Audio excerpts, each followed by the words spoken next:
Please welcome Richie Driss. Thank you. I've got to say, this is probably the greatest set of any kind I've ever stepped into. You haven't. Of course I have. My childhood dreams have all come true. On. I did use a BP badge to get me queue jump. Playing football outfield and playing as a goalkeeper, they're nearly completely different sports. 99% of the time you're a villain. Barry from Slough's, 26 stone with a pint in his hand, probably saying a keeper should have caught that. Well, ask Allison and Edison. They play football. Well, there's some footage in it in the dark of goalkeepers running the ball out of play because they don't know what to do. That clip's incredible. You need to have a certain mindset to be a goalkeeper. Ronaldinho didn't mean it. I don't care what anyone says. Let's come back to Peter Schmeichel. I think there was an interview where he said he would never admit that he made a mistake. I need to beat Ben Foster and David Seaman. I'll take that. There you go. Now we're talking. Use what they use. Yeah. Little frog skin. And I weed myself before doing it because I was so terrified. And I'm a staunch militant member of the goalkeeper union. What a save from Mark Howard. Hello everyone and welcome back to the Yours Mine Away podcast with me, Mark Howard. Today I've got a bit of a break from the norm in my guest, somebody that's recently slid into my DMs I was quite happy with. TV presenter and host of a special goalie show on BT Sports, a documentary called The Special One, and former Blue Peter presenter. Yeah, former Blue Peter presenter, recently former, Please welcome Richie Driss. Thank you. I've got to say, this is probably the greatest set of any kind I've ever stepped into. And I've been lucky enough to obviously work on Blue Peter, been on Soccer AM as well, and of course doing the BT Sport doc, but this is just different gravy. It's lovely. Yeah, all these goalie gloves. What a compliment that is. Love that. Just all love for goalkeeping, really, isn't it? Big time. Yeah, big time. I feel like it's one of my sort of core pillars as to what makes me who I am. Do you know what I mean? And I'm a staunch militant member of the goalkeeper union. Nice. Well, I've always wanted a Blue Peter badge, but I never quite got that, so... You haven't. Of course I have. My childhood dreams have all come true. On. Oh, he's only gone and done it. Of course I have. Gotta be done. Oh my God. You think that I walk around without them? That. Yeah. You think I walk around without these? That is unbelievable. It's like my ID. No one knows or cares who I am if I don't have them. Excuse me, who are you? Yeah, exactly. When I first started on BP, I remember I just moved up to Manchester. That was so cool as well, by the way. I just want to stop that. I was sorry, just unflipped the pocket, threw it at me. Come on. And you caught it. Yes. Thank God you caught it as well. Oh God, it would have been a meme. Yeah, exactly. That's got to go on, Mark, surely. Yeah, I need to put it on. Of course. When I first moved up to Manchester and I was on a night out with my mate, it was like a celebration as you done your first show, I did use a BP badge to get me queue jump and it worked. Did it work? Yeah. That is so cool. They are. I am a member. Iconic. Yes. I am an affiliated member. You actually got it in straight away. I was so good. Hey, listen, you provided the through ball. I just finished it off. That was nice. Oh, saved it. Saved it. Yes. Yeah. Right, I want to crack this off with our quick fire quiz, right? It's just goalkeeper and stupid stuff, right? Catch or parry? Catch, if I can. Of course. Tea or coffee? Coffee. Play short or kick it long? I would go with kick it long now. The Hollywood pass to the wing. Yeah, Edison over the top. Leroy Sané running through. This is it. Oh, it's unbelievable. Favourite ever goalkeeper? Peter Schmeichel. Yeah, easy one for you. Best goalkeeper in the world right now? For longevity, I'm going to go with Manuel Neuer, and also not only longevity, but a sort of a catalyst for what the goalkeeper is now. Changed the game. Yeah, he changed the game a lot, and no one remembers that. What's the name of the Mexico goalkeeper in the 90s with the amazing. Thank you, Campos. My hero. Is it? Yeah, one of genuinely. my inspirations. Yeah. Him going on his ridiculous runs back in the day. Yeah. But so he was the original, but Manuel Neuer's perfected it. Nice. Ketchup or mayo? I'll go mayo. Yeah, nice. Long sleeve kit or short sleeve? I don't mind. I don't. I would go. If you're going to put a gun to my head and make me pick, I'm going to go... I'm going to go long sleeve because I'm a bit of a traditionalist, apparently. Same. Yeah. World Cup or Champions League? World Cup. Yeah, nice. Movie or box set? Movie. And then last one. Save a penalty or score a goal? Save a penalty. Yeah? Yeah. Oh, I'd love to experience scoring a goal. Actually, I did save penalties and I never scored a goal. Well, not in a real match anyway. So, if we're talking, currently, 48 hours ago, as of when we record this, there was a penalty save in the last minute of a match that you were involved in. Very vital save from my colleague Ben Foster. And to me, that is the perfect end to a football match. Yeah, it was. It really was. Because it doesn't happen as often as a last-minute goal. So in that regard, I'm going to go with penalty. I'm going to stick to my guns to go with penalty save. Nice. If we would have conceded at that point, it would have felt like a defeat, even though it would have been a draw. That feeling of relief, jubilation. Honestly, it was like, I think fans would notice from my reaction afterwards by diving on Fozzie that it meant a lot to everyone. Yeah, the save was absolutely. I mean, it was an incredible save. But watching on, I know this is your podcast. I'm sorry, but this is what I'm used to. I was asking the questions. Nice, I like this. What were the thoughts that went through your head when A, the penalty was given, B, because he had to replace the ball as well, not Conte striker, and because whenever I see a penalty, I always think to myself, what would I do? Like dive left and right. And for the record, I would have gone the wrong way. Would you? Yeah. Right, so there's a few different things. I've watched all the penalties before the game. Right. Rodriguez, their normal penalty taker, was substituted off. And then their striker didn't take the penalty, and they've obviously passed it on to the next person in line. And his traditional penalty is he's put 2 to that side. So law of averages, you're going, just stick to your guns, dive that way. Mm-hmm. But I don't know how much Fozzie actually studies it. So I'm in my head going, go that way, go that way. Yeah. But obviously you don't pass on that message because he's solely concentrated on the job. Yeah. The overriding feeling of like, yes, we were winning the game. Oh my God, this could feel like a defeat. The league could be really flipped on its head again. Yeah. And then when he respotted it, you knew you had the edge. As a goalkeeper, anyone that tinkers with a penalty spot or reshuffles a ball. That's why goalkeepers go and try and get in the ref's head saying, that's not on the spot. Because that little bit of a psychological warfare can just turn it. And I was like, nah, Fozzie's got this. But you're still praying, hoping. Oh, it's mental. Was there a routine that you ran through when you were facing a penalty? So if it was me, for example, it was always making sure they knew that I could reach the crossbar. Oh, nice. Making sure as well that I held onto the ball for as long as possible and I placed it on the spot for them. And then just staring at them just as much as I could. And always sort of, steps across the goal line, waving my arms around like an abs. Try and occupy as much of the goal as possible. Yeah. No, mine's just thinking about, obviously, what I've learned out of watching their techniques. I like to study the arm movements, the way they throw their arms. There's a really unbelievable thing about penalties that their standing foot actually points where the ball's going. Even if they're reversing it, they still have to open up. But to try and wait that long, it's impossible. Yeah. So you're literally trying to go on your knowledge, your experience, even down to how many people they've got lined up outside the box. If they've only got 1 on one side and 4 on the other, law of averages are they're getting the rebounds. Yeah.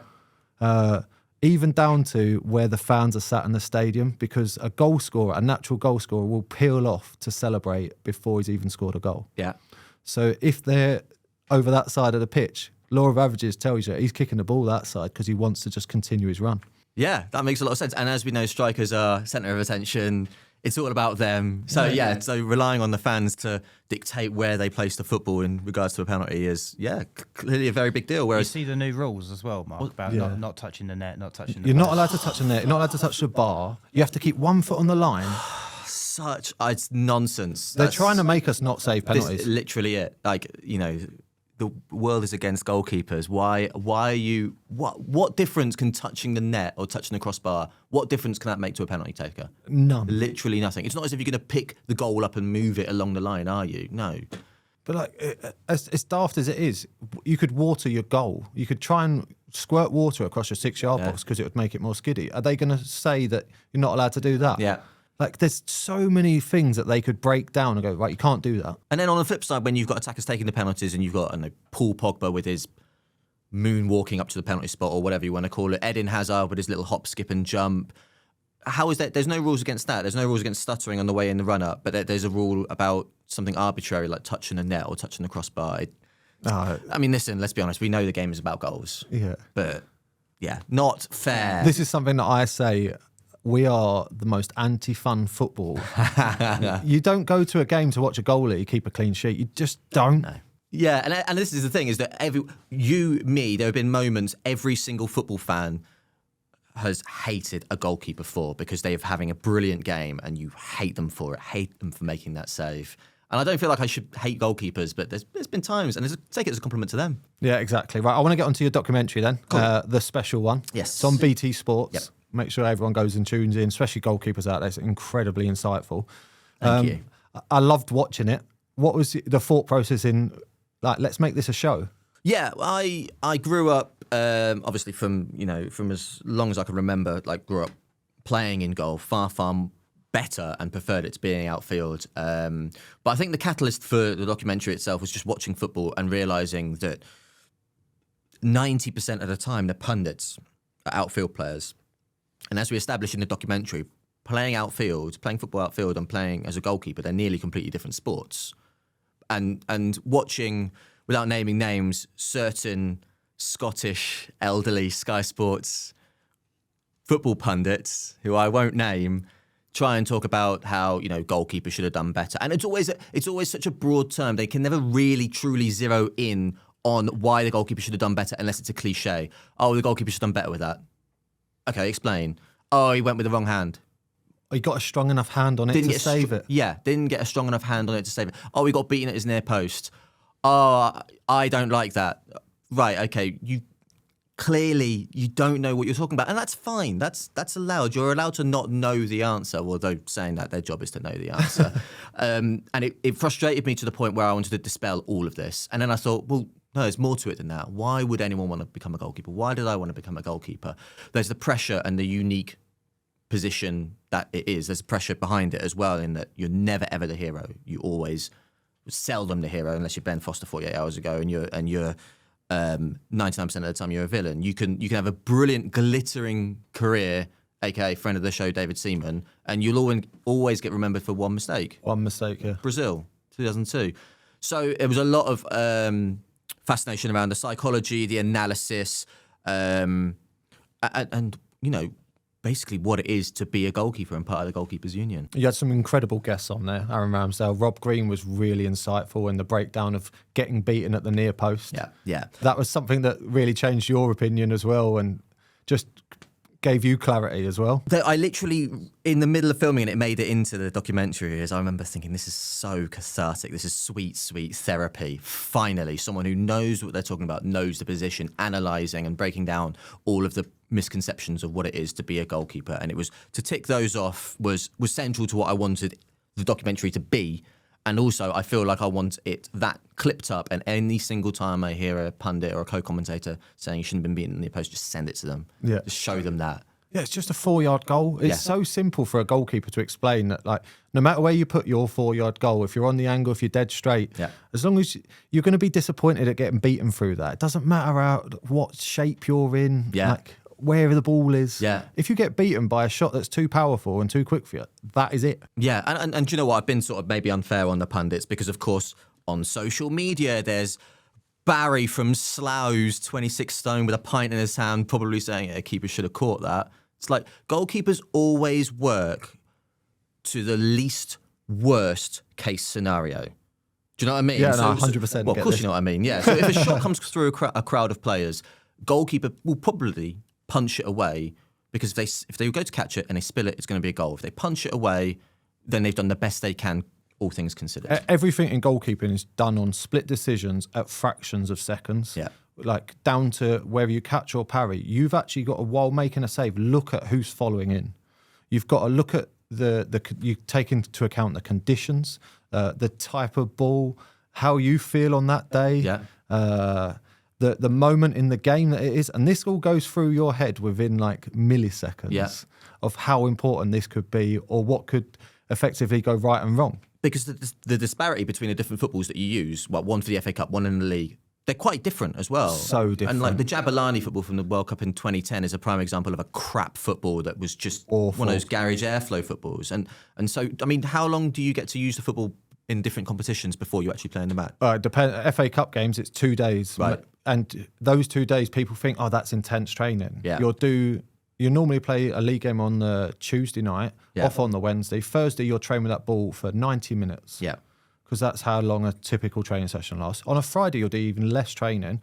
Maybe you'll get to touch that ball for 60 minutes, but you might only touch that ball 30 times. So all things considered with decision making and all that kind of thing, I feel like what you really need to be is a fly and an octopus and a tarantula. You need like 87 eyes or however many eyes a tarantula has. You need 8 arms as an octopus, and you need the reactions of a fly. Yeah, exactly that. And you need to be able to jump like no one can believe it. It's ridiculous of what you do need. Yeah. We could actually build a goalkeeper Blue Peter style later. Yeah, there you go. Yeah. Right, I want to talk a little bit. Right, are we playing football as goalkeepers? Well, yeah. Is it football? Well, ask Allison and Edison. They play football. They play football, yeah. But Rob Green said in the documentary that he'd feel more at home in the centre of a rugby pitch than he would in centre midfield. That baffled me, that one. So what do you think? No, I think we are footballers. Yeah. But it's a different type of sport in itself. Yeah, yeah. If you went on a date and someone said, "What do?" You'd say, "I'm a footballer." Yeah, yeah. So no, definitely. And as long as my missus is not listening to this. Exactly. But also to say that you're not a footballer, I feel like discredits you as well. Yeah. So yeah, we are footballers. The level of professionalism and what we've had to endure and give up and sacrifices that we make obviously counts us towards a footballer. But we're doing something that's different. You don't see it in many other sports where a basketballer can use, like, if one of them used their feet. Yeah. Like, that wouldn't compute at all. Yeah. But technically, we're doing that in football. You're as much of a footballer as, say, a quarterback in the NFL Exactly is a footballer, an American footballer, as much as a straight wing guard or whatever another position is in American football. Yeah, goal line attack. Is that netball? Something like that. Yeah, I don't know, I'm not sure. Right, I want to talk about the ever-changing rules of football and goalkeeping. On your documentary, you talk about the back pass. Yes. Right, I don't remember it, and you clearly wouldn't remember it, being a lot younger than me, but back pass, you used to be able to pass it to your defenders and then pick it up again. Yeah. It used to be mental. Yeah. We interviewed Shay Given for it, and he played, I think the line is something along the lines, he started in the 80s, became professional in the 90s, and played through the 2010s as well. So he saw all of the evolution of what it is for the back pass rule. He was in that perfect gap. So he remembers playing and being able to pick up a back pass, and then all of a sudden he's got in the early 92, I think it changed because of the Euros. Yeah. And then all of a sudden it changed to not being able to pick up a back pass.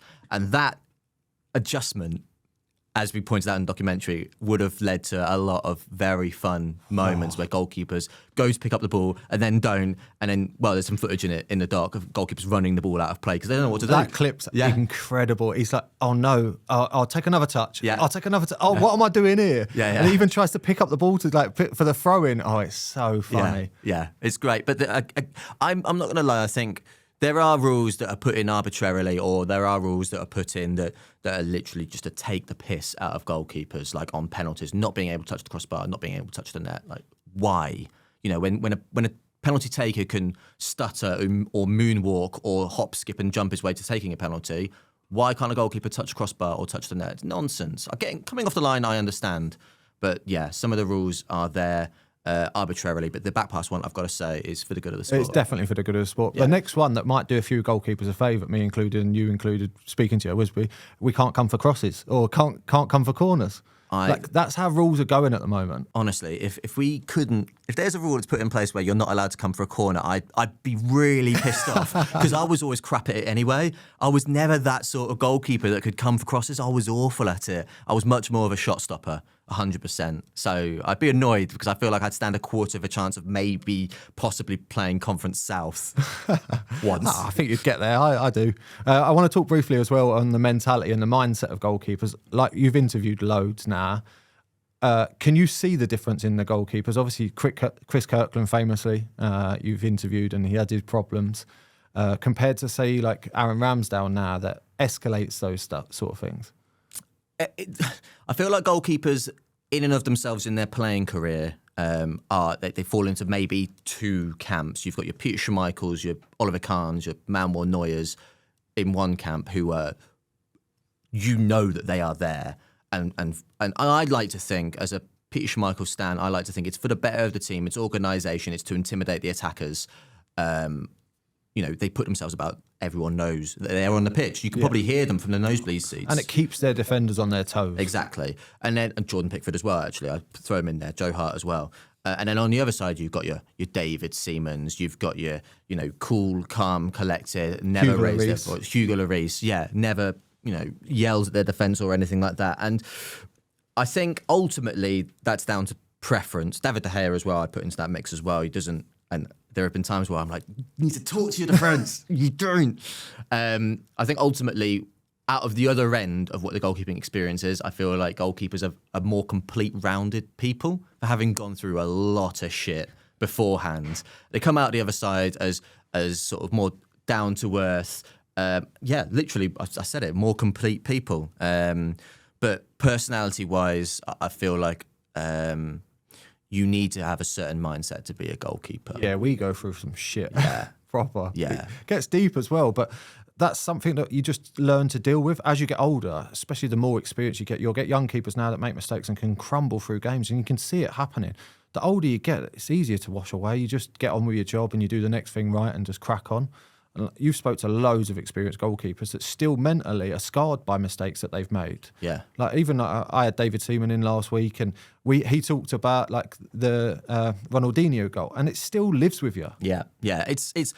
It's baffling to me that someone that had the career that David Seaman had is still hopefully not too badly affected by a goal that Ronaldinho didn't mean it. I don't care what anyone says. He didn't mean it. And in fact, I listened to the pod and Gilberto Silva confirmed that that wasn't meant as well. And it was a weakness of my game actually, as if I made a mistake or whatever, I was taking it far too personally and taking it far too seriously, I guess. And my mates were always like, get your head up, get on with the game, it's done, you can't change it. And they're absolutely spot on.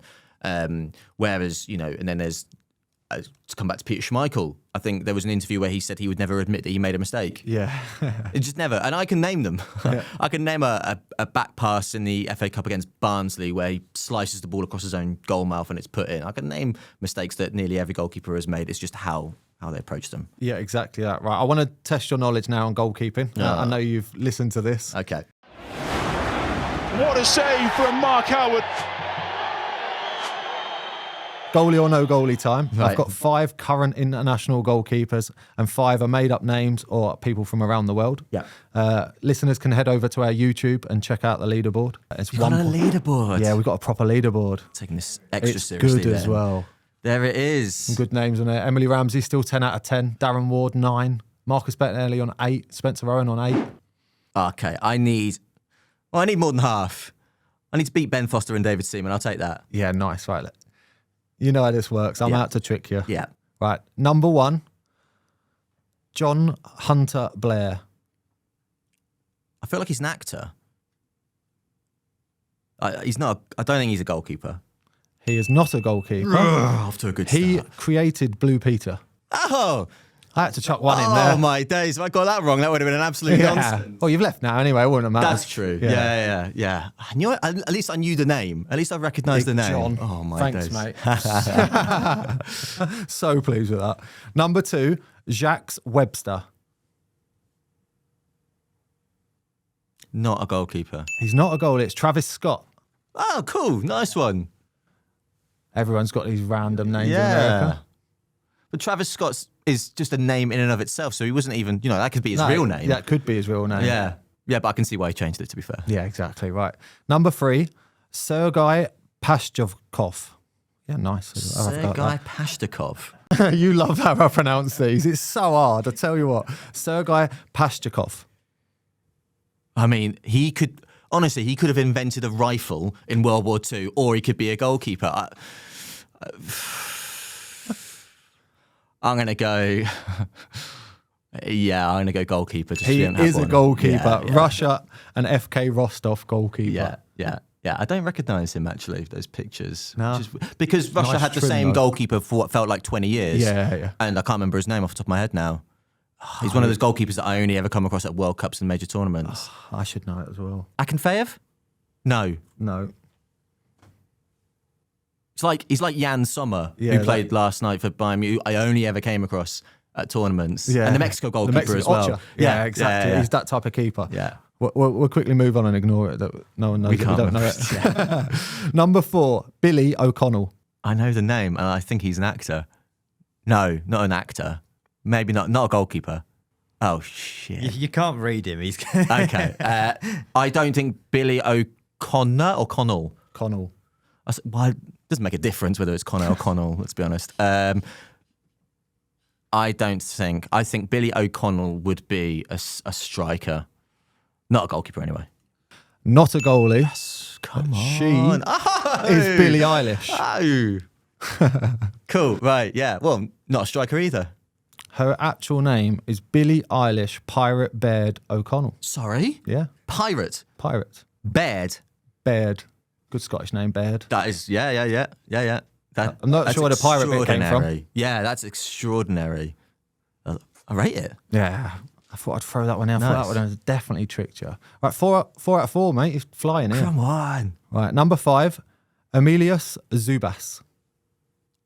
Goalkeeper. Confident. Lithuania and Tel Aviv goalkeeper. He's doing all right. Number 6, Pavels Steinbors. Goalkeeper. He's on fire. 6 out of 6, Latvia and FK Riga goalie. Trim's not looking the best. No, oh no, he's had an absolute nightmare. Spider legs when it rains. Yeah. That's a weak hairline. Sorry, Pavel. Sorry, That's a Pavs. very weak hairline. Yeah. Just get rid of it. Yeah, just whip it off. Yeah, He probably come has on. now, let's be honest. Right, number 7, Iker Alvarez.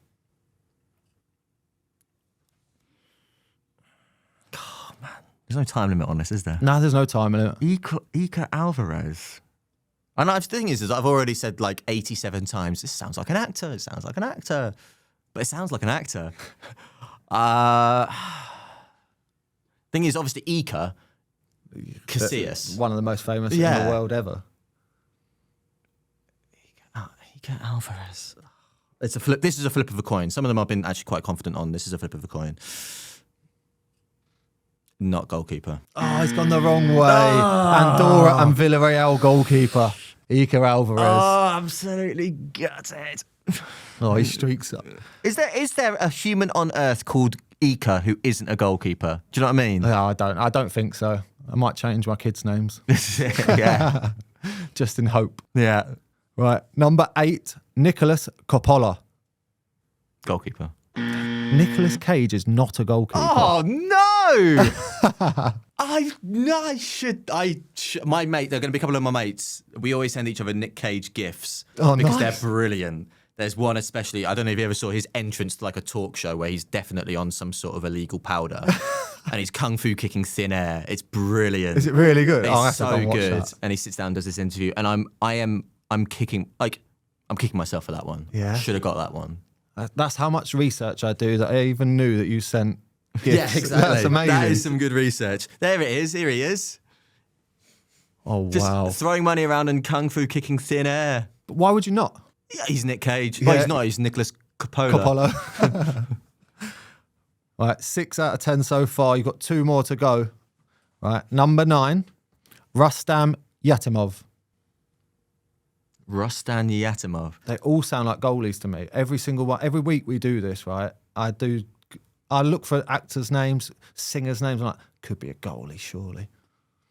It's a strong Eastern European name. I'm going to go not goalkeeper just because you said it sounds like a goalkeeper to me. Yeah, so it's a goalie. Yeah, that was for me the love throwing of you right God, off it there. Damn it. He is how'd you say this one? Tajikistan Yeah.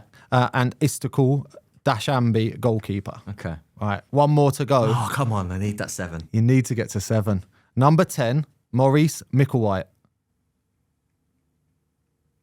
Well, we've had a lot of goalkeepers 2 goalkeepers in a row, I think. No, we See, haven't. no one I'm- ever actually I'm counts lying. how many goalies they've had. I'm lying. We haven't had 2 goalkeepers in a row. It was Nick Cage before that. So I'm going to go. What was his name? Maurice. Maurice Micklewhite. I instantly thought of Maurice Wallace, Pulp Fiction. Oh, nice, yeah. Yeah. There's nothing to do with anything, so I'm not even sure why I'm saying that. Totally irrelevant. That. Yeah.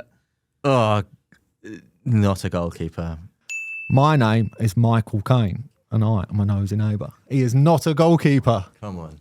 Nice. 7 out of 10. Got to be happy with that, Rich. Yeah, very happy with that. Honestly, I would have settled for 5. He was flying at 6 out of 6 at the start. It just all went Pete fell Tong. apart. It did. I'll take 7. How anyone can get 10 out of 10 is, Match fixing. well, yeah. I gave you a BP badge as well. I still didn't get 10 out of 10. I'm so happy with that. Integrity, that's what we like. Yes. Yeah, I'll take that. 7 out of 10, which puts me Joint fourth. Joint fourth, Theo Baker, Josh Griffiths, and Big John. I'll take that. But beating Ben Foster and David Seaman was what I was out to do, and I've done that. You've done that, mate. Yeah. Mission completed. Love that. Right. I want to crack on that with your first memory of playing in goal. Oh man, I reckon I was in like year 1 or year 2, and it was my turn, and we had like, so it would have been 5 or 6. And we used to play football with like a sponge dice. Oh yeah, remember them? Do you actually remember the sponge dices? And it was jumpers for goalposts. But we used to take up the whole playground playing, and so it would be carnage. It'd be absolute carnage. Someone always got took out. There was always someone that you ran into. Oh, definitely. Some poor girl on a skipping rope who definitely got taken out by a 2-footed knee-high tackle. Accidentally, of course. I think it was my turn, and it actually was. I loved it. I absolutely loved just throwing myself about, and then that was it. It went from there, and then instead of it's my turn, it was I am in goal all the time now. Bringing your gloves into school. Yep. Yeah, my BMX gloves, like some nonsense, like the ones that I can see on the background that. I wouldn't even know how to describe those. Nah. I mean, I recognise them. Apparently, these are one of the first ever pair of gloves. Yeah. Yeah, that's impossible. But because I don't know how they fit. The grip on the front, that's what I remember. It was as if someone's just taken some rubber and just cut it off a tyre and stuck it on a gardening glove. And that's it. Just had a glue gun out on a pair of gardening gloves. Yeah. That was definitely like similar to my first pair of gloves. And then from playing in school, you found the love for goalkeeping. Big time. Did you just try and join a team straight away? Was it like a case of going home telling the parents, like, I want to be a goalie? They knew. Yeah, instantly they knew. It was like, my mum always reminds me that in every single school photograph, everyone's in school uniform apart from me, and I'm in a goalkeeper shirt. Different goalkeeper shirt for each school photograph. Yeah. From like do you remember the 1998 England gold one? It's when we got knocked out by Argentina. Like that one, Man United, third kit, white. I remember the white goalie kit. Arsenal, and when we lost 3-2. That's the one time I can remember him wearing it. That one, that coupled with them ruche gloves was an unbelievable combo. Oh, honestly, put it on a catwalk. It was wonderful. I think every single sort of Christmas and birthday or joint Christmas and birthday present was a new goalkeeper shirt from when I was about 5 or 6 all the way through. And I was tall for my age. I loved throwing myself about pretty fearlessly. I've definitely lost a lot of brain cells being kicked in the head. That's the fun bit. Yeah, this is it. Weirdly. Getting hurt is the fun bit about goalkeeping. Getting dirty and getting hurt. As long as you take them out, the striker as well, then it's fine. But it was, I was in like year 3 and being asked to play for the school football team. So I would have been like 6 or 7 playing with like 10, 11-year-olds. Oh, sick. But because I was tall and because I like throwing myself about and I didn't mind, it was, I was asked to do that and I did. And then I got spotted for playing for my school and played for my local team, St Albans City. You went on to play for St Albans City for a good few years with a good set of friends as well, didn't you? Yeah. Played for St Albans City between the age of, I want to say 9 years old until I was 16. So 7 years. There was a time where I think the team grew and then got split into 2 teams. There was an A, B and a B team. Naturally, I was, of course, the B team. But the A team goalkeeper, I can't remember his surname, but his first name was Joel. He actually got spotted by Arsenal. And I think he went on to win a England Youth Cap 1, at least. I can't give you a surname. I can't give you a year that this would have been. So this might be absolute nonsense, but I have a feeling that How is old are what you? happened. I'm 34. Yeah, it would have been. So 2 years below me would have been Sean Rivers, James Russell, who's now the Chelsea number 2 goalie coach. Right. James Shea, who's the Luton goalie. No. I'm trying to think of who was under that. Was his name Joel or Alex? They don't even sound similar. Oh, God, this is my brains. I'll probably do know who you're on about as well. That's going to really annoy me. Did you ever get scouted? Well, I guess if it counts getting scouted for my school and then playing for St Albans City youth team, does that count? Of course it does. I'll take that. Yeah. I wondered if there was ever a point where you'd ever been approached by other clubs and stuff like that. I got approached to do county trials. Yep. And it's one of those weird ones where like my parents didn't. I mean, A, they're not into football. B, they didn't push me in any direction. I do sometimes wonder if they pushed me, what might have been. You've got the right size. I've got the height and I've got the mentality, I feel like, to throw myself about. But no, I might have, as I said, made one Conference South appearance because the first team goalkeeper was injured. You talk about your love for Peter Schmeichel in the documentary. I want to talk about it as well, right?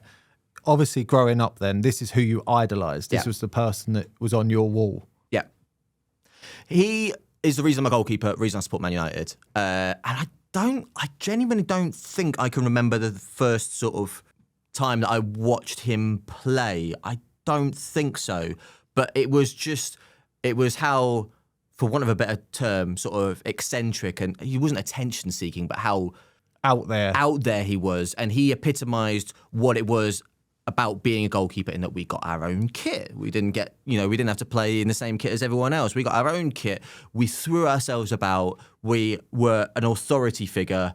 And he was just, I'm glad I picked him and not someone else. He was one of the first goalkeepers I remember everyone giving credit to. Everybody else just played in goal. He was the one that everyone went, God, I'd love to have a goalkeeper like that behind me. Yeah. He was, obviously from that era as well.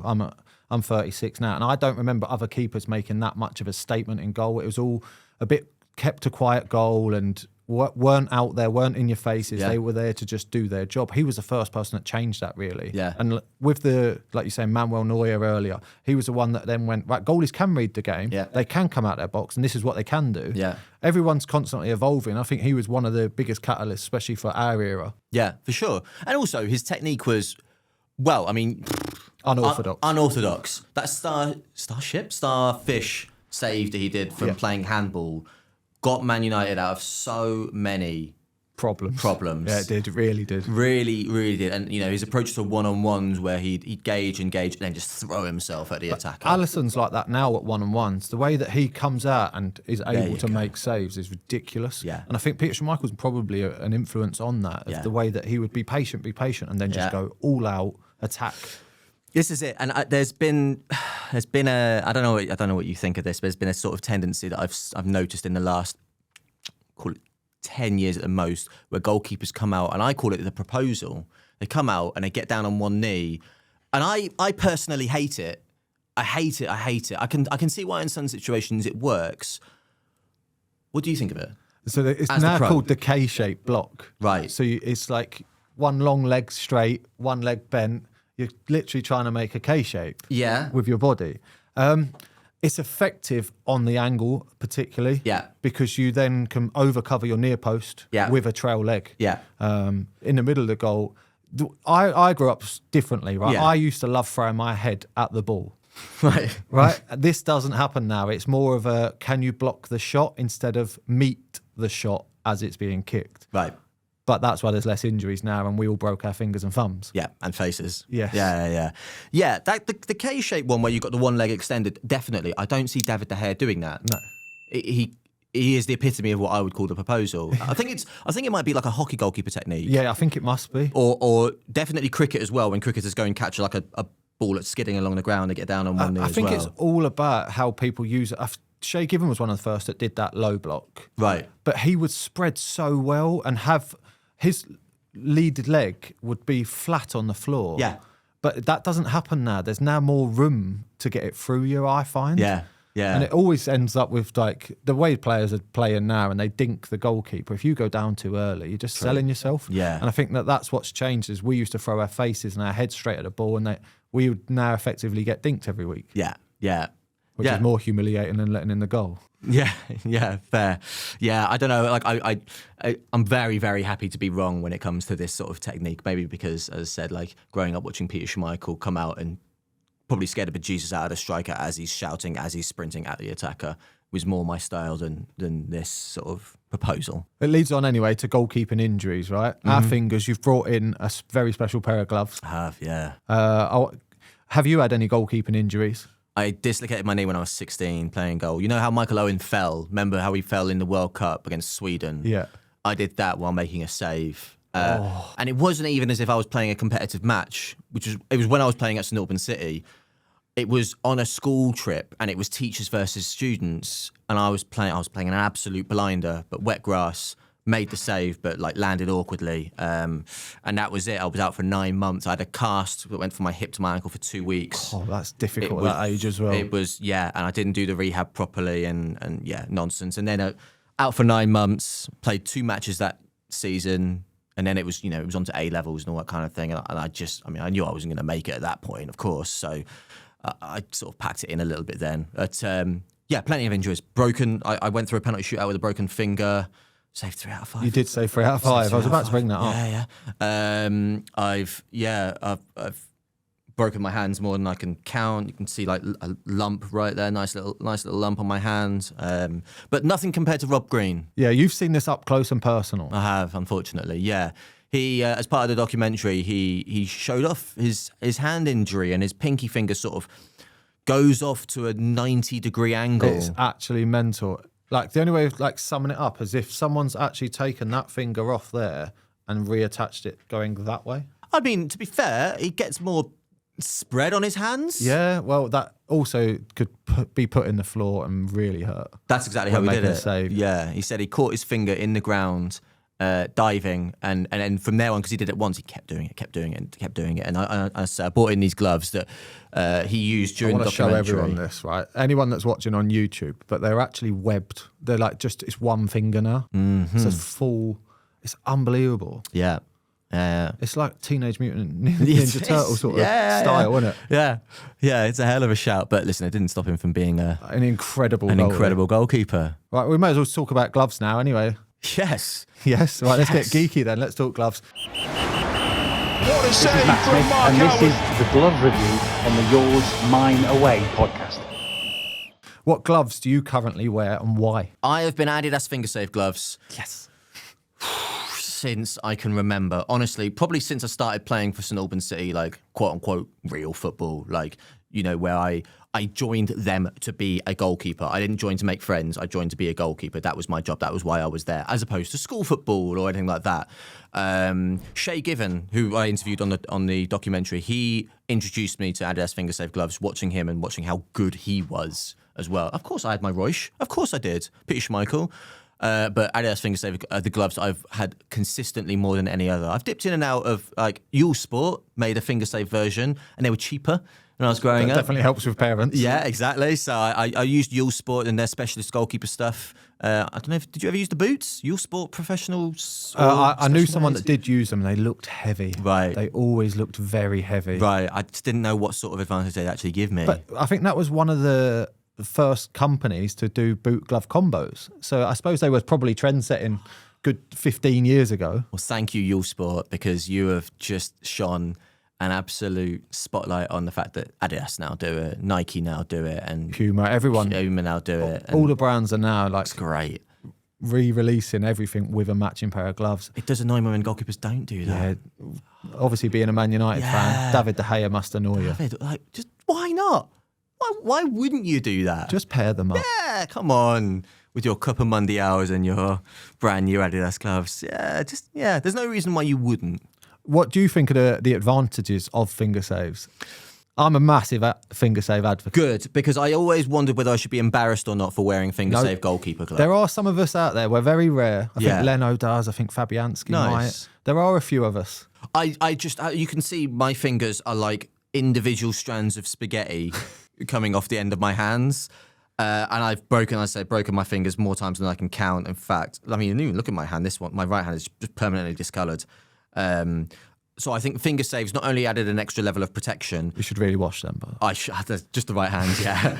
Not only have added an extra level of protection, but also if I am diving for a shot that is, well, literally just requires tip of my fingers to get to, you stand far more chance of saving it. 100%. If you've got a bit of reinforcement behind you. Goalkeepers are so disadvantaged.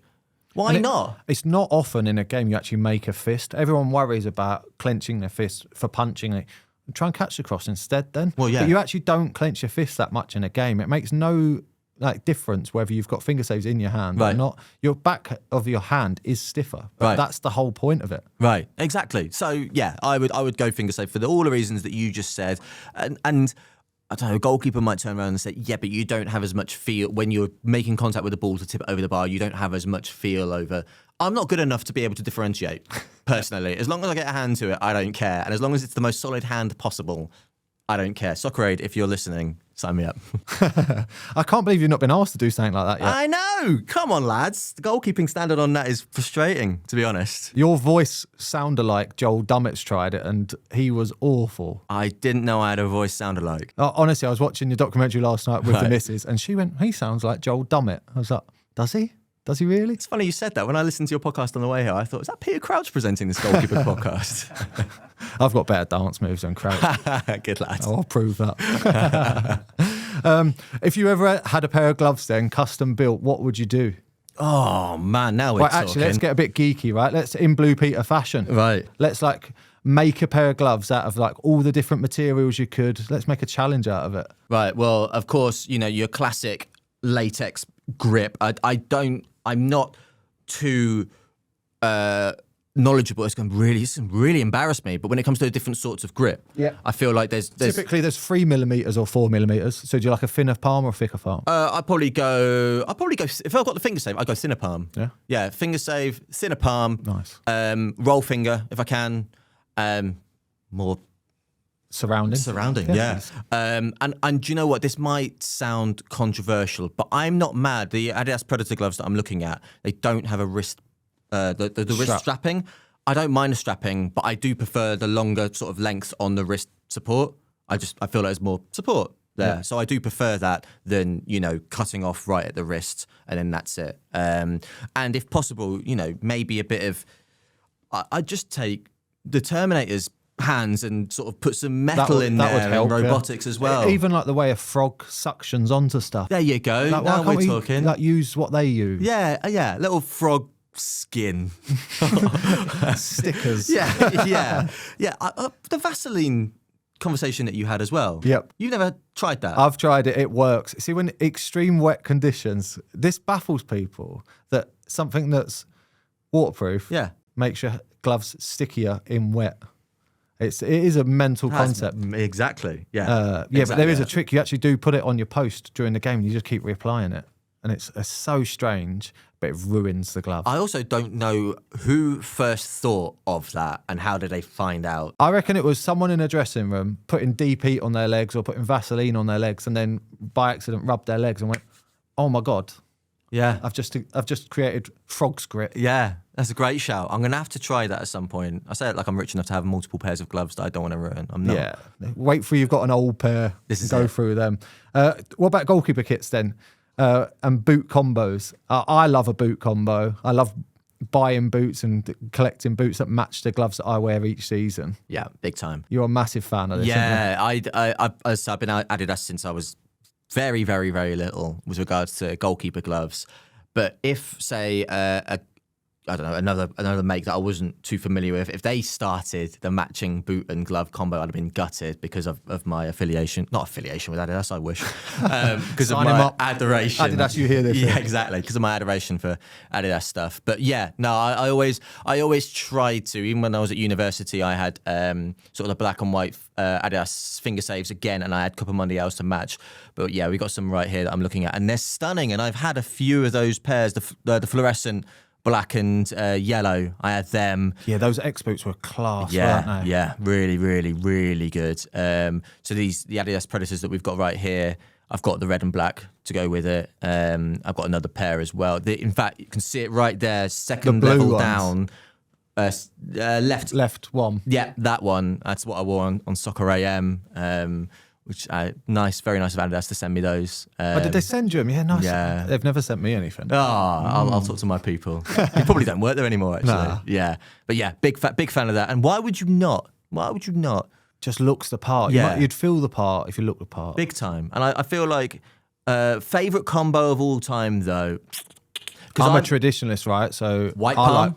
White gloves. Yes. So top left for me. Yes. Gold, the white and blue. black. Oh, you them? Yeah. No, I'm white and blue. Yeah, no, I'm those as well.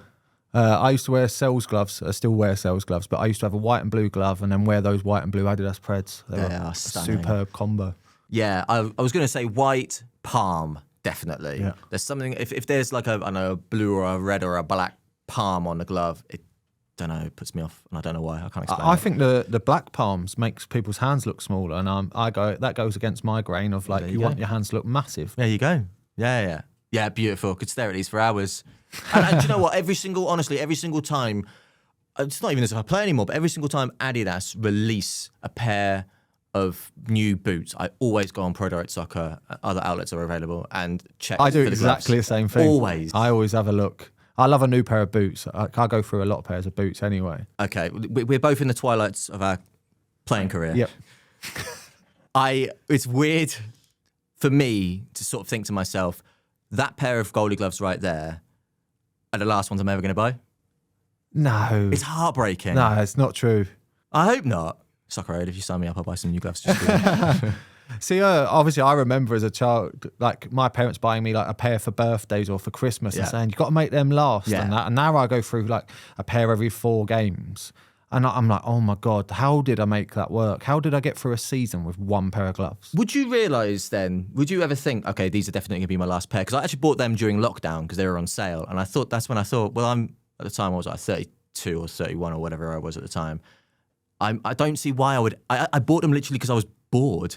I was going to say, during bought lockdown, them when there's during no lockdown. football going on, you bought goalie stuff. Yeah, they were like a third off. And I was like, well, yeah, go on. I'm really bored at Bargain, the isn't it? moment. It's a good deal. That. Yeah, You've kept them exactly. in lovely condition. I've I used must them say. twice, I think. Yeah. Once at Old Trafford, which was nice. Just drop that in there. Yeah, nice. You got to. How did you get around to playing at Old Trafford then? I was Great segue. Listen, there's absolutely no sort of credible way that I was invited to play at Old Trafford at all, other than that I knew people that worked for a PR company that invited me down because they needed goalkeepers for this sort of, fan day out thing with a hotel chain. And at the time I lived a 20-minute walk from Old Trafford, so it was the greatest day of my life. Unbelievable. Greatest day of my life. Just soaking it all in. Oh, I tore my quad on my 4th goal kick. But I It's carried still on. the great. Oh, you carried on? Yeah. I read that you tore your quad. I didn't realise you carried on. Oh, I carried on, and I made, if I do say so myself, I made a really, really good double save with a torn quad, which I have got on video. And it was 1-on-1, first shot saved, rebound, spit at his feet. Yeah. Got to talk about that, haven't I? Yeah, of course. What was it like, the actual whole day of it? A shambles. The whole day was incredible. Like arriving on a bus. That's what I mean. Yeah, Doing it properly. Oh yeah, big time. And I really, really got into the groove, and I really sort of breathed it in and took it as seriously as I could. And I ran through my routine, like my superstition, before I kicked off. And I did all except tearing my quad and not having a right foot to stand on or kick with. I did all right. Definitely better than I was on Soccer AM. So. Yeah, good day out. That really good. Yeah. High up on them. Yeah. Oh, Everything right up there with winning a league with my mates at university. Sick. Yeah, right up there. That must have been more pressure with your mates though when you're playing. See, like it's weird. I've talked about this before with other people, but when you're in a team, you're there to do a job. But when you're with your mates, it's like gets dead ruthless, doesn't it? 100%. Yeah. At school, I played behind. I'm still really good mates with these 2 lads now. My 2 centre backs. They were always on at each other, always arguing, always. And I was behind them. And it's the first time that I can think of where I was actually a little bit quiet on the pitch because those 2 were constantly at each other anyway. I couldn't get a word in, even as a goalkeeper. But then at university, you remember like Master League on Pro Evolution Soccer, if anyone ever played that, you create your own team. We did that at university. And in the third year, my last year, sort of went and scouted a load of players and bought with my mates. And yeah, we ended up winning the league. God knows how, but because I was sort of captain and the manager of the team. Oh, is that why? Yeah. It was like real life Master League and it was glorious. Did it ever come a point where you're like, I might have to drop myself here? I did substitute myself off to then put myself on up front. Oh, well, there we go. But we were 6 or 7 up, and I think I was still drunk from the night before, and I thought, yeah, go on, treat myself. Didn't score. Went for the glory, got none of it. Yeah, of course. Did they concede? Did we concede? No, I actually think the lad who went in goal actually probably pull off some blinding save. Probably did better than me. Devastated. You had to do a team talk around him. Yeah, pretty much. But yeah, that was sort of university Sunday league football, like hungover from the night before, and yeah, we ended up winning the league. So Proper take football. That. Yeah, love that. No one cutting up the halftime oranges or nothing. Just a lot of swearing at halftime. Yeah. My team Couple of talks fags. yeah, pretty much. Yeah. Possibly a top up from the night before as nice. well, just to keep you going. Yeah, Giving good. a team talk the noise of a can opening in the Pretty background. much, pretty much. Depending on how seriously we took it, because obviously, when the team was better, we took it more seriously. Yeah, of course. So, good Right. times. I want to talk about Blue Peter now and how you got into TV. This Yeah. transition, it fascinates me. Yeah, I took the long path to getting into television. And one thing I realised about myself when it comes to sort of, my films, my sport, music, all that kind of thing, is that I am really crap at them. But I'm more right at talking about them. And that was sort of, I got to the age of 24 and I didn't have a real job, 3 years out of uni. And I thought to myself, it's now or never. Just try to get into the broadcasting industry through radio. So I went to my local radio station and I actually... Sorry, Diverse FM in Luton. I did lie to you when I walked in and I said I studied radio at university and I hadn't. But anyway, they Total sort bluff. of, yeah, Fell for big it. time. And anyway, a lad called Darren Jones got me in on his show as like a contributor. And long story short, that led to me doing a bit of radio for the low price of absolutely nothing. Didn't earn a living doing it. I didn't get my first job in media until I was 27. Wow. And I was at joe.co.uk and I was a sort of producer presenter there. And then I sort of created a series there where I was an average bloke doing very, very unaverage jobs. So I did like a stand-up comedy set. I worked in a sewage works. I did Royal Marines Commando training. I ended up... There's nothing you'd say no to then. Literally, yeah. I ended up going scuba diving with sharks.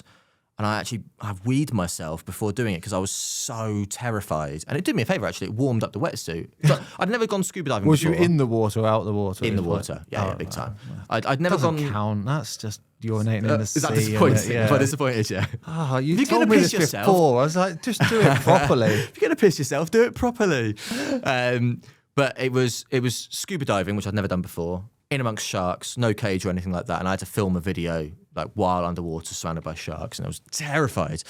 And then, as a producer at BP cottoned on to the fact that I will apparently do anything for money. So went and had 3 screen tests and they said, you're a class clown and you're a big kid and you throw yourself at anything. Like that show's had a massive influence on a lot of children's like childhood and growing up. Like to be part of that and the history of it. It's wild. It's still like even to this day, it still baffles me. There's certain things that I've been very, very lucky enough to do, interview A, B or C or whatever. And I sort of, it's an out of body experience. I sort of look at myself and I don't believe that that's me talking to whoever or doing whatever.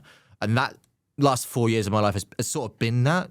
I don't believe that I was part of such an iconic British institution as to what it is. But you went out there and made that happen, having no experience, which is incredible. Yeah. Sort of, there's no one way of getting into the job. If you ask any of the co-presenters, God knows how many co-presenters I worked with, but if you ask any of them, they all had wildly different ways of getting into that job.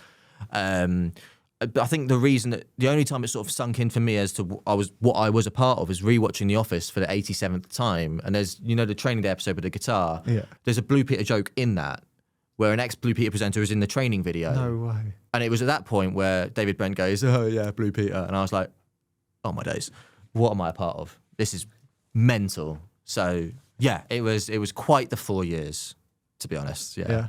Why has it come to an end then?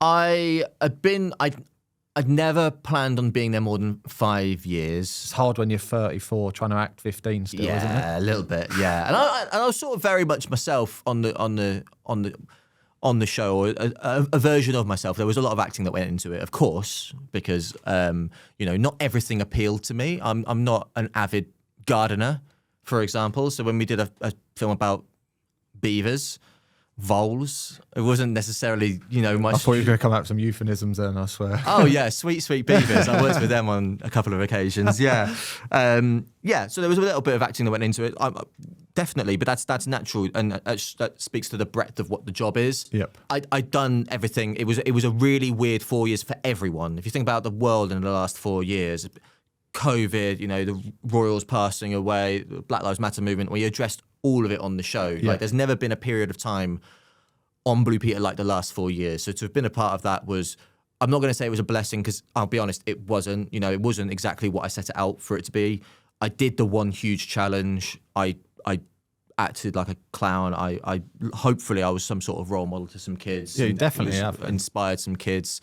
I felt like I completed it. There's only so many times you get slimed as well. This is it. Yeah. Before there's a rite of passage in being a children's TV presenter. Being slimed is one of them. I did it 4 times, 3 times, something like that. Silly. Yeah. I was even watching clips on the train this morning of you delivering a lamb. Yeah, as you do. Like, pulling one lamb out of another. Yeah. Why not? The roles that you have to take on being a BP presenter is a joke, really, isn't it? Yeah, exactly. But it was a hell of an experience and one I wouldn't change for the world, that's for sure. Obviously, you're out of work now then. What's next? I'm jobless, yeah. I'm very literally jobless. What's next? Anyone listening, he is available. Yeah, Soccer Aid, I'm available. What's next? Genuinely, I want to get back. The documentary, the Special Ones documentary that I did was and I did that during my time on BP, and that sort of lit a fire under me as to this is what I was hoping you were going to say this. Yeah, genuinely, this is what I want to do, is take topics such as, goalkeeping, for example, and just shed more light on them, and so that's sort of like an avenue that I feel like I am hopefully a little bit of a part of. But yeah, documentaries I'd like to think is the way to go. But there's a lot of documentaries out there. There's a lot of people that can present the documentaries. We will see. We'll see. I've got some secrets tucked up my sleeve that I'm keeping a secret because they might not work. They might not come off. They might not, right? And finally, right then, as a Man United fan, I want to just discuss in maybe but one-word answers, right? Okay. Keepers from your generation of goalkeeping at Man U before we finish, right? So, Peter Schmeichel. Legend. Sorry. Greatest. Massimo Taibi. That's enough. That's my answer. That's your answer. That's enough. Fabian Barthez. One word. You give me one word. Sure, you just say bald. Well, yeah. Yeah, I was going to go for something a little bit deeper. You don't have to go anything deeper. Go bald. Yeah. Roy Carroll. Fine. Fair enough. Tim Howard. I felt like this is more than one word, but I genuinely thought he was going to be our next Peter Schmeichel. I think I would say underrated. Yes, underrated. Yeah. I go think with that. Even the career he had at Man United was really good for you in that period where you were struggling for goalies. Big time. Underrated. That's the word. Edwin van der Sar. Icon. You said greatest already, yeah. Yeah, I've said greatest, so whatever the next down from that is icon. Yeah. Yeah. Ben Foster. Underrated. Victor Valdez. Some goalkeepers, by the way. This is a joke. I know. I was Victor putting this Valdez. together. I was going, oh my God. I completely forgot that he even played for Man United. You want a hand? Yeah, I do. Please. Baller. He was one of the first that actually played out from the back with that Barcelona team. Oh, yeah. Good show. Yeah. Weren't he? Yeah. Like that era of the small guy in goal, tiki-taka. He was what started it, really. It's a great show. Yeah. Thank you. Right, Sergio Romero. Oh, my God. Yeah, Argentinian. Underwhelming. Big time. I thought he was going to be brilliant. Yeah. When he first arrived and he got a very, very good run. He got the run in the team that I wish someone like Ben Foster had. Like, he was definitely given his chance. And he can have no complaints about how it went for him. Whereas, like, for Ben, I feel like, he saved penalties in the League Cup finals, and he made, I think, one mistake against Sunderland that cost him his time at Man United, which is such a crying shame. So I would go, Sergio Romero, underwhelming. Right, Dean Henderson. This is a controversial one for a Man United fan.